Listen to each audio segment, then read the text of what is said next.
সন্ত্রাস বিরোধী আইন 2009 বাতিল ও ইমির মুক্তির দাবিতে স্মারকলিপি প্রধান পরবর্তী প্রেস রিলিজ।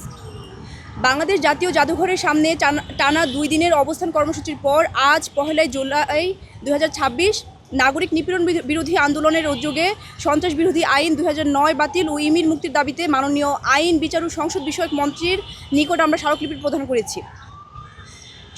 সন্ত্রাস দমনের উদ্দেশ্যে প্রণোদিত এই আইন বাস্তব প্রয়োগের ক্ষেত্রে নানা সময়ে নাগরিক হয়রানির দৃষ্টান্ত বিগত সময়গুলোতে স্থাপন হয়েছে।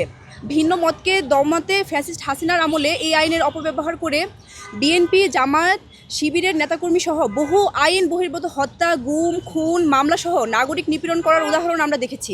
জুলাইয়ের শক্তিকে দমাতেও এই আইনের অপব্যবহার দেখেছি। অপারেশন ক্লিন হান্ট, জঙ্গি বিরোধী অভিযানের নামে জাহাজবাড়িতে 9 জন খুন, সাইবার সিকিউরিটি অ্যাক্ট সহ বহুভাবে নাগরিক নিপীড়ন হয়ে এসেছে। সন্ত্রাস বিরোধী এই আইনটি কালক্রমে রাজনৈতিক দমন নিপীড়নের জন্য ক্ষমতাসীন দলকে ব্যবহার করে আসতে আমরা দেখছি। বিশেষত অভিযোগ প্রমাণের পূর্বেই গ্রেফতার ও দীর্ঘমেয়াদী আটক, অস্পষ্ট ধারার কারণে নির্বিচারে প্রয়োগ এবং ভিন্নমত দমনের আশঙ্কা এবং বিষয় গভীর উদ্বেগের কারণ হয়ে দাঁড়িয়েছে। একটি গণতান্ত্রিক রাষ্ট্রে আইনের শাসন, ন্যায় বিচার ও মানবাধিকারের সুরক্ষা নিশ্চিত করা অত্যাবশ্যক। কিন্তু জুলাই পরবর্তী বাস্তবতায়ও এই আইনের কিছু প্রয়োগ নাগরিকের মৌলিক অধিকারের সঙ্গে সাংঘর্ষিক হয়ে উঠছে, যা দ্রুত পুনর্বিবেচনা করে বাতিল করতে হবে। স্মারকলিপিতে নিম্নোক্ত দাবিগুলো উত্থাপন করা হয়েছে। সন্ত্রাস বিরোধী আইন 2009 অনতিবিলম্বে বাতিল করতে হবে।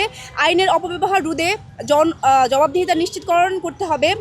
নাগরিকের মত প্রকাশের স্বাধীনতা ও ব্যক্তি স্বাধীনতা সুরক্ষা করতে হবে। বিচারিক তদারকি ও স্বচ্ছতা বৃদ্ধি করতে হবে। ইমিকে এই আইনের দৌরাত্ম্য থেকে মুক্তি দিতে হবে। নাগরিক নিপীড়ন বিরোধী আন্দোলনের পক্ষ থেকে আশা করা যাচ্ছে যে সংশ্লিষ্ট কর্তৃপক্ষ বিষয়টি গুরুত্বের সাথে বিবেচনা করে কার্যকর পদক্ষেপ গ্রহণ করবে।